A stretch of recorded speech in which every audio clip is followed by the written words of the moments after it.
children belong. Welcome this part of our worshiping throng.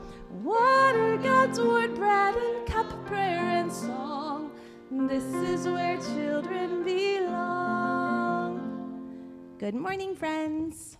I'm guessing none of you probably really remember when you were learning to walk. No, that's kind of a long time ago, wasn't it?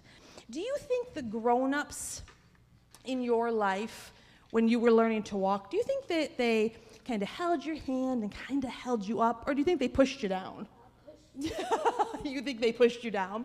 What do you think? Do you think they kind of like helped you, like maybe held your hand or trying to like hold you up? Let's look real quick. Can you look at the screen and let's watch this real quick. Let's see what happens when a kid is learning to walk. That's you. That's me. That's Reed. Oh, first steps. Oh. It's hard learning to walk. It's hard learning to walk. Like that's one of the really tricky things that you guys learned when you were really little.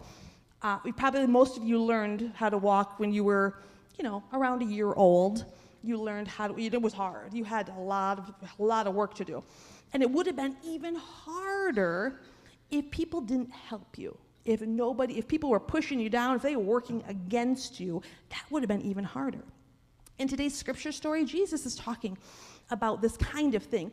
And if we think about someone pushing you down, we kind of, in the scripture, that would have been what he would have called a stumbling block. Because people are trying to learn how to follow Jesus. They're trying to learn how to live this way of God, this better life of living. And sometimes it can be really hard to learn this way of living. And you know what makes it harder? If people are working against you, if they're trying to distract you, if they're trying to make it harder than what it really is to live this life.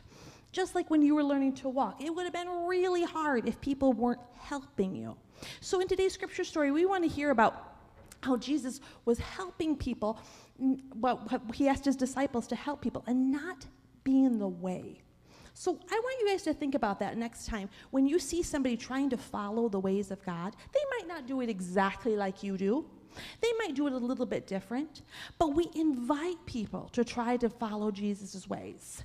We don't yell at them. We don't scold them and tell them, you're doing it wrong. And we're trying to make them do it exactly our way. We're trying to invite people to live this life of love and compassion and forgiveness and kindness. And sometimes it is a hard way to live.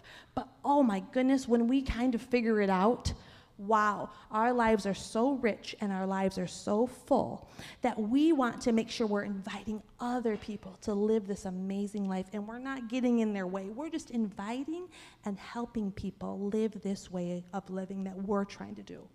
So today is one of those days. It's a fifth Sunday, so we stay in church the whole time instead of going upstairs. So anyone that wants to sit with me up here, you guys are welcome to sit with me.